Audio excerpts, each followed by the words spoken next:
Je venais à parler du budget, mais cette fois-ci, on amène notre loupe sur un seul chapitre, quasiment un seul paragraphe, mais important pour bien des gens. La subvention ou les subventions qui étaient offertes aux acheteurs de véhicules électriques ou aux hybrides branchables. Donc, les subventions vont diminuer progressivement chaque 1er janvier. Donc, à compter du 1er janvier 2025, ça va baisser en 2026. Vous avez les chiffres à l'écran, ça va rebaisser en 2027 aussi, mais là, en 2027, ça va baisser à zéro. Donc, il n'y en aura plus du tout à partir du 1er janvier 2027. Antoine Joubert, chroniqueur automobile au Guide de l'Auto, est avec nous. Bonjour, Antoine. Bonjour. Ouais. Est-ce qu'on pense que ce changement-là risque d'avoir un impact sur les ventes de véhicules électriques?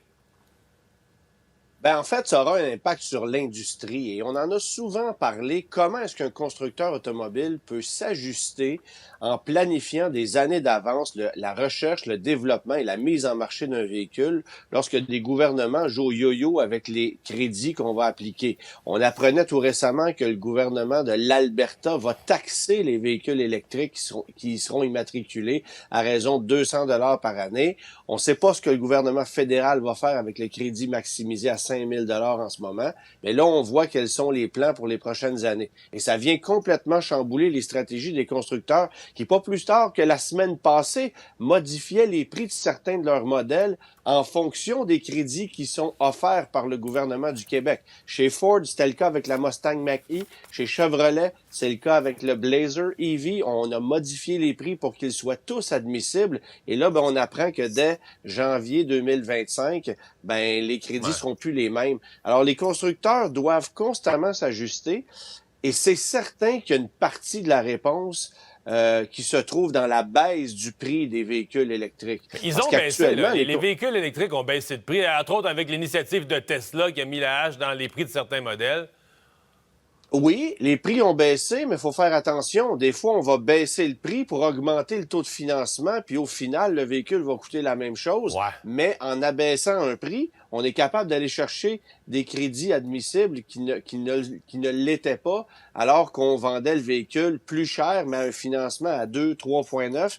Là, aujourd'hui, on est à 7,9, mais le véhicule est admissible. Donc, on joue beaucoup avec ça. Ouais. Mais ce matin uniquement, j'ai 3 concessionnaires qui m'ont contacté. Hey, on fait quoi? C'est quoi les stratégies? Parce que là, évidemment, dans les prochains mois, on va vouloir livrer un maximum de véhicules.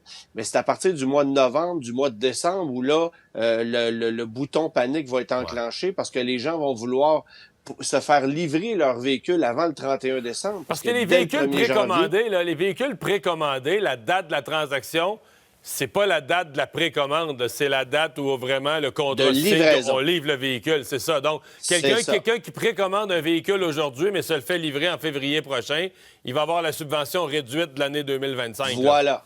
Exactement. C'est comme ça que ça fonctionne.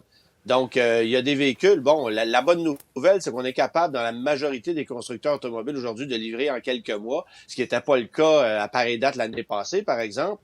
Mais chez les constructeurs coréens, par exemple, il y a encore de longs délais. Pensez aussi aux véhicules hybrides rechargeables. Ça, c'est ceux qui sont les plus affectés. Dès l'année prochaine, on tranche 3 000 $ sur des hybrides rechargeables. Mais toute la stratégie de Toyota avec le RAV4 Prime, avec la Prius, de Mitsubishi avec l'Outlander PHEV, qui est le pain et le beurre du constructeur pour le moment, si on en vend autant, c'est en raison des crédits. Dès l'année prochine, on leur coupe l'herbe sous le pied. Il va falloir qu'ils revoient la stratégie de prix de mise en marché. Est-ce qu'il y a des gens qui disent, s'il n'y a plus la subvention, les constructeurs n'auront pas le choix de baisser leur prix? Tu y crois-tu?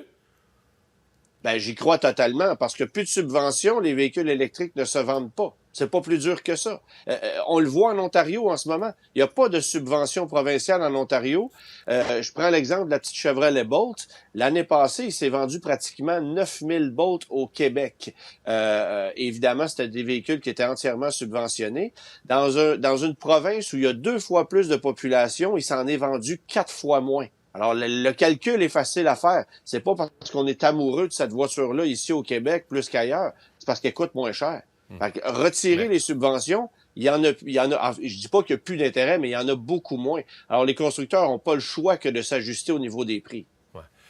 Antoine, on sait que le taux électrique est très populaire au Québec. On avait encore des chiffres hier qui sont sortis à travers le Canada. C'est 42 des véhicules immatriculés au Canada électriques sont sur le territoire du Québec. Donc, on représente 23 de la population. On a 42 des véhicules électriques.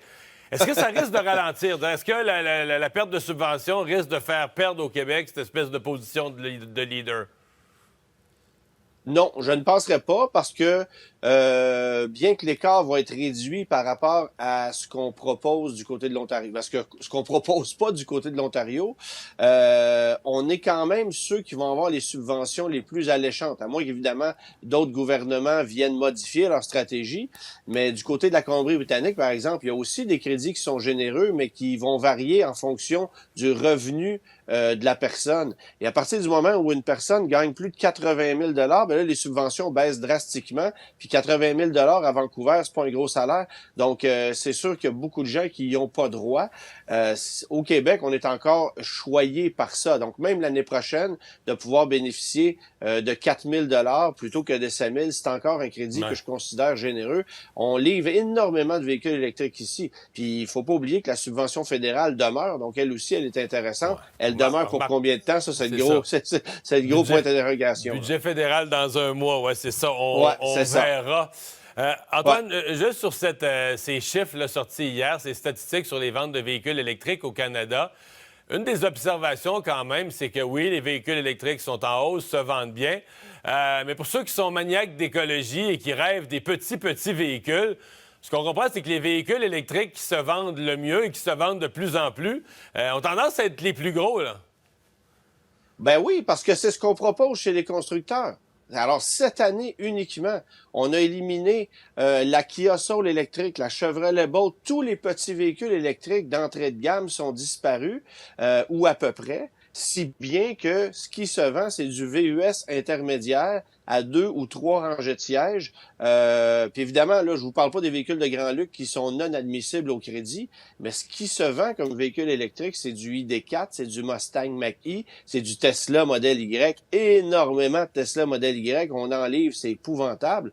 Alors ces véhicules-là, ils sont plus gros, ils sont plus lourds, ils sont plus polyvalents, oui, c'est vrai, mais c'est sûr que le poids et les dimensions de ces véhicules-là ont un impact au final sur le plan environnemental, parce qu'il faut pas oublier un truc, s'il y a des véhicules dans ce créneau-là qui offrent un rendement énergétique intéressant, il y en a d'autres, c'est pas du tout le cas, là. Moi, je peux penser à la nouvelle marque VinFast qui vient d'arriver chez nous.